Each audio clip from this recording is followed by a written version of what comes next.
গণঅভ্যুত্থানের উদ্দেশ্য ধারণ করে মাঠ পর্যায়ে কাজ করার নির্দেশ দিয়েছেন প্রধান উপদেষ্টা ডক্টর মোহাম্মদ ইউনূস। তিনি বলেন, মাঠের প্রশাসনই আসল সরকার। এমনভাবে কাজ করতে হবে যেন মানুষ বুঝতে পারে একটি পরিবর্তন হয়েছে।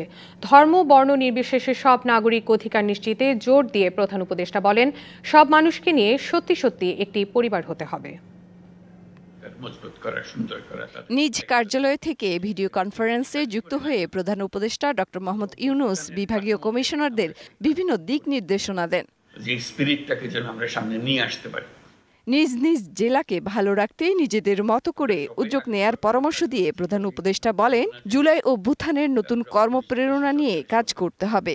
এখন নতুন বছর শুরু হচ্ছে, নতুন বছরের একটা কর্মপ্রেরণা যে আমরা পূর্ণভাবে সেটা ধারণ করে আমাদের কাজকর্মগুলো করব, যাতে আমরা বুঝি, নিজেদের মধ্যে অনুধাবন করি এবং মানুষ বোঝে যে হ্যাঁ একটা কিছু পরিবর্তন হয়েছে। এটাতে মুখে বলারও দরকার নেই, দেখলেই বোঝা যায় একটা পরিবর্তন হয়েছে। নাগরিক অধিকার নিশ্চিতের উপর জোর দিয়ে প্রধান উপদেষ্টা বলেন, ধর্ম বর্ণ নির্বিশেষে সব মানুষকে নিয়ে এক পরিবার হতে হবে দেশকে। 25 বছরের ওয়ারেন্টিযুক্ত দীর্ঘস্থায়ী দরজা প্রোটেক্টর, আধুনিক ও মজবুত দরজা।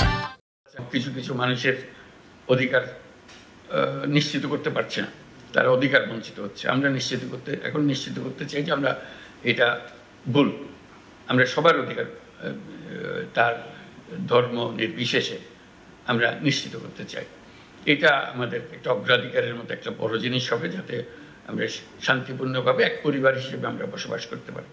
আইন শৃঙ্খলা পরিস্থিতি নিয়ে কথা বলেন প্রধান উপদেষ্টা। বলেন, জুলাই আগস্ট আন্দোলনে পুলিশের ভূমিকা বিতর্কিত হয়েছে। পুলিশের তাদের যে ভূমিকা, তারা মনোবল হারিয়েছে, যেহেতু তাদের উপরে অনেক অভিযোগ যে অভ্যুত্থানের সময় যে ভূমিকা তারা পালন করেছে, সেই জন্য মানুষ তাদের উপরে ক্ষুব্ধ। কাজে তাদের মনোবল বৃদ্ধি, যে যারা দোষী তাদের অবশ্যই শাস্তি হবে, কিন্তু তারা নির্দোষ, তারা যেন সবাইকে জানান দিতে পারে যে আমরা এর সঙ্গে জড়িত ছিলাম না।